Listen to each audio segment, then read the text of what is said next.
Hi there, this is John Wilkinson again from History Made Easier, and in this presentation I'm looking at the uneasy alliance, the united front, made between the communists and the nationalists. What led to the front, notably the role played by the Soviet Union's Comintern, and just how fragile the alliance was. The communists had to decide whether or not to cooperate with the Comintern.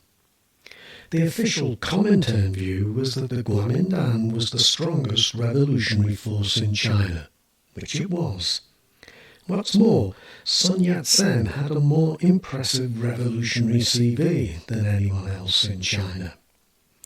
And the third of Sun Yat-sen's three principles of the people's livelihood, with its focus on the economic well-being and social welfare of the Chinese people, had a socialist feel to it.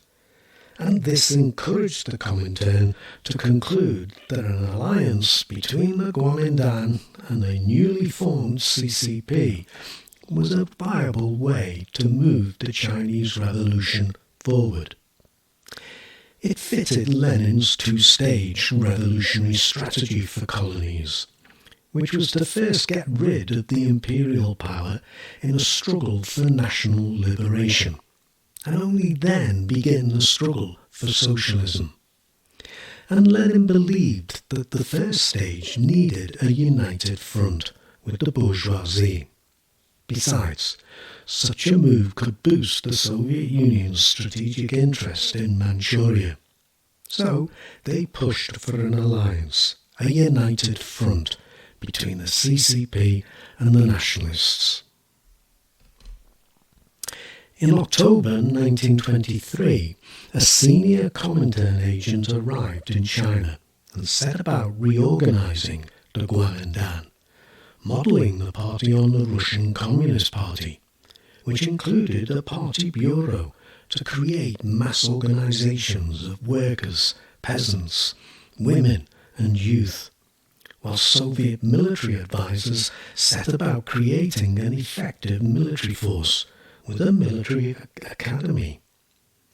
Recently returned from Moscow, where he had studied Soviet military and political systems, was Chiang Kai-shek, who was made Chief of Staff. But to the Chinese communists, the Comintern was at best a party of the intellectual cliques, with little connection with the people, and it was corrupt. Ideally, they did not want their fortunes or China's tied to it. Grudgingly, however, they came to accept the usefulness of a temporary alliance. But this was not enough for the Comintern, which pushed for a bloc-within policy, whereby communists would actually join the Comintern party as individuals in order to work more closely with its left wing towards a more revolutionary course. It was a bitter pill to swallow, but the communists were hardly a major national party. 195 members at the time of its second party congress in 1922. 420 members a year later when it convened its third party congress. Necessity seemed to dictate that they needed to cooperate with a more established, bigger, better organised, and not forgetting, revolutionary party. Like it or not, if a national revolution was to happen, the Comintern were its most likely leaders. Another disappointing factor that the communists had to face was the realization that the Bolshevik Revolution in Russia was not the precursor to an international revolution. Russia stood alone in a hostile world, and it was the Soviet Union's own pessimistic assessment that this would remain the situation for the foreseeable future that led the Comintern to instruct the Chinese communists to adjust their strategy for preparations for a socialist revolution, to assisting the preparations for a bourgeois nationalist revolution instead. A young Mao grudgingly saw the practical need for a temporary alliance, calling it the mother of revolution, the magic potion. But he also called on CCP members to guard their independence, so as to be ready to resume their leading role. So the reality of the situation and the political authority of Moscow dictated that the Comintern's instructions should be accepted, and it was the Comintern's strategy that proved critical in bringing the two parties together.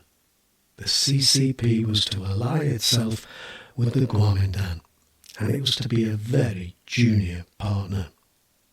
And the Communists did indeed join the Comintern as individual members, accepting the leadership of the Comintern in the bourgeois revolution. But the Communists would play the leading role in organising both workers and peasants.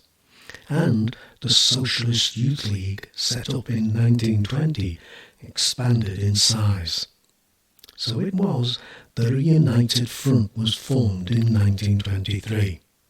What they held in common was not so much the socialism in Sun Yat-sen's The People's Livelihood, but the twin goals of national unification and national independence. China needed to get rid of both the warlords and the foreigner. The Comintern were provided with arms, money, military, and even political advisors by the Soviet Union. The Communists received political advice and moral encouragement. With the Communists on board, the Comintern's first National Congress, held in January 1924, approved a new constitution. The party looked Leninist, centralised with an emphasis on discipline, and with a commitment to training revolutionary cadres, whose role would be to mobilise mass support.